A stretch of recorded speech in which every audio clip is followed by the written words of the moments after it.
Well, I'm Hascal Nicholson. I was in the U.S. Navy for 2.5 years, and I served from 43 till New Year's Day of 46. And I was on a LST. It was a landing ship tanks. They wasn't much as ships go, but they did a wonderful job. In fact, I was reading something that said the war was won by them, but of course they had a little help from those aircraft carriers and destroyers and battleships. But they did do a wonderful job, and it was rough riding, but it was good duty because there wasn't many officers on there, and there's only about 10 or 12 officers and about 115 enlisted men. And we carried 1,000 ton of ammunition from New Jersey to the Philippines through those submarine-infested waters. Of course, we knew, we could go at any time, but we didn't dwell on it. We either would or we wouldn't. And we just tried to make the most of a bad situation, and God was with us and brought us through it all.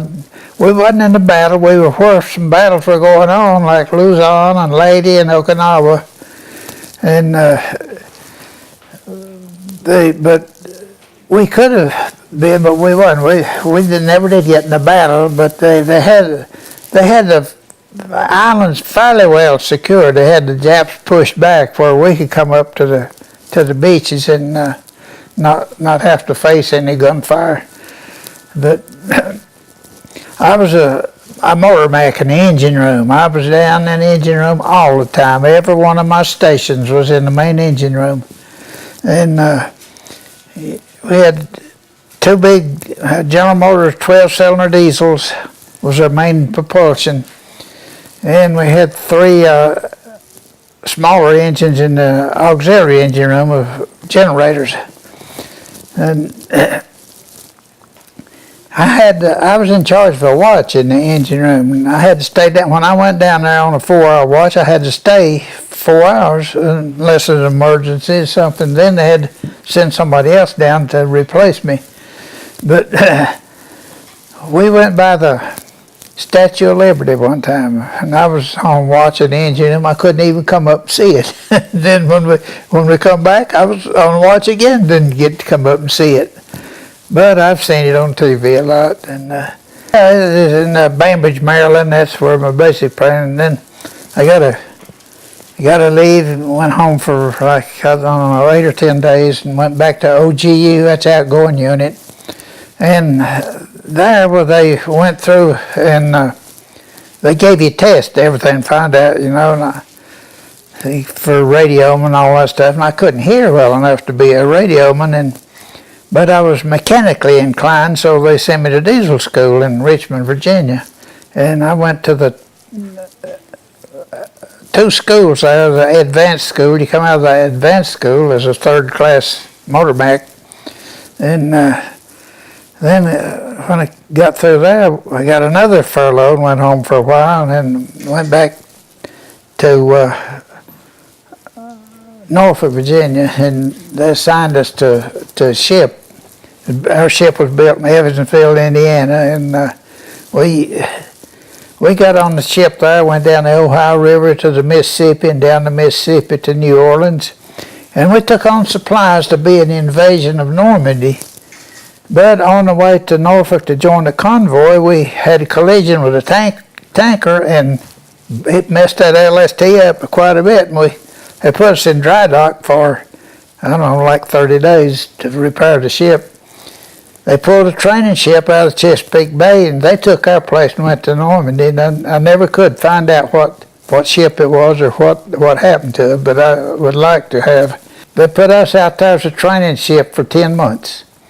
When the war ended in Europe, they needed no more training, so to the Pacific we went. And it's like I about stepped on every little island out there. We'd stop at them for some reason or another. We were at Leyte and we were at Luzon. Then finally we were at Okinawa. They were massing there for the big invasion of the Japanese homeland. And they dropped the atomic bomb, of course, and that stopped that. We didn't have to. I was sure glad we didn't have to do that, because we would have had to kill men, women, and children if we'd have had to invade the homeland, because they had so educated them to how bad the Americans were that they was going to fight to the death.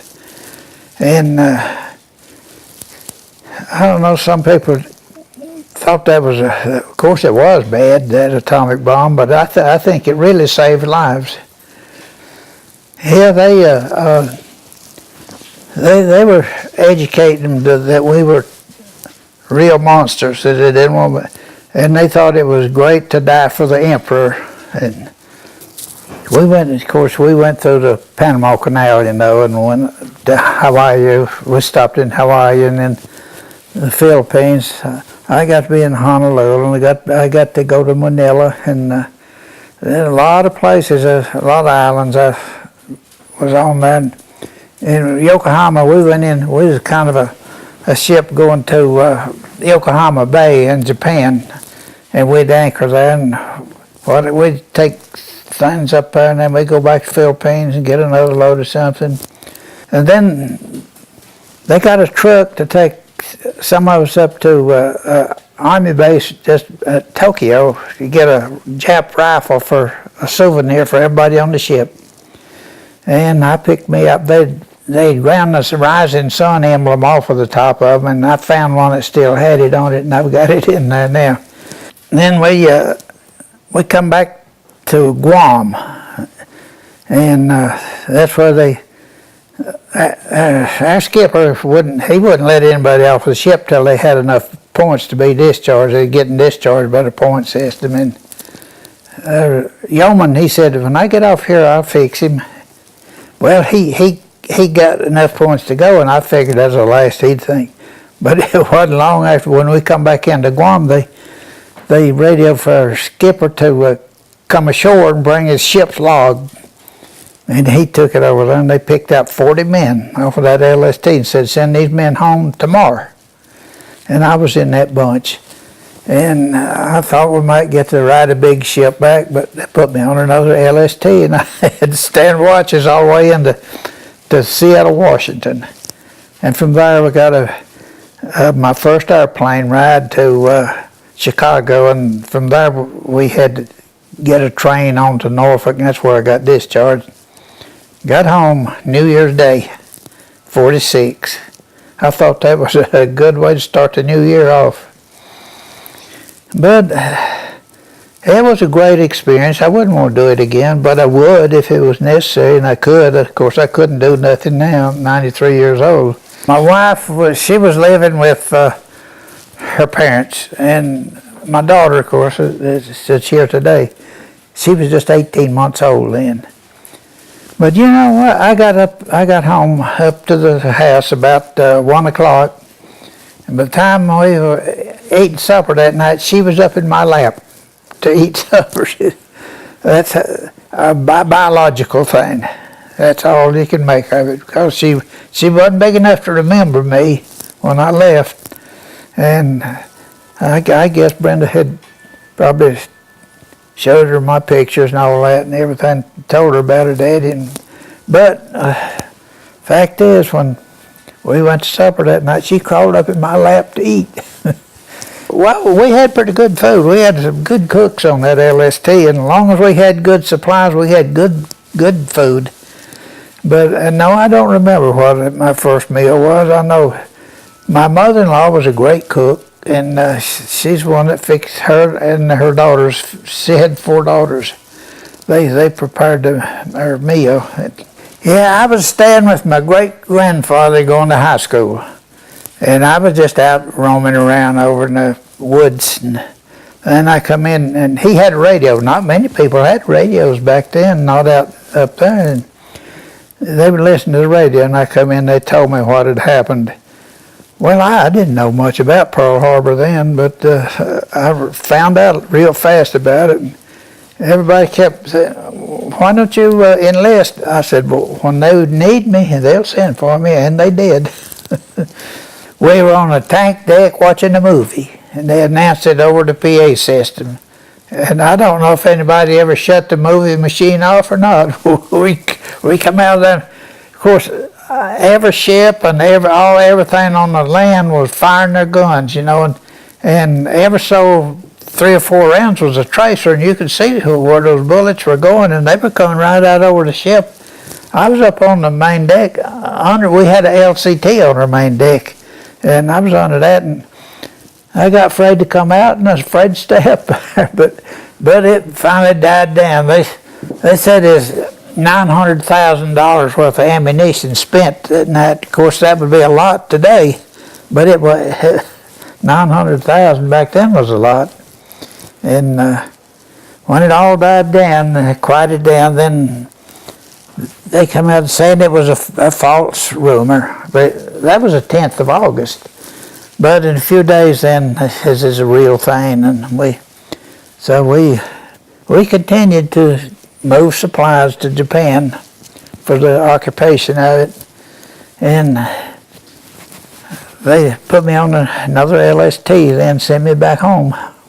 It was in a typhoon. That's the worst thing we faced, just off of Okinawa. When a storm comes up, a ship's got to go out into it. You can't stay in port or anything. And we was riding out that typhoon. I didn't know if our little LST would weather it or not, but it did.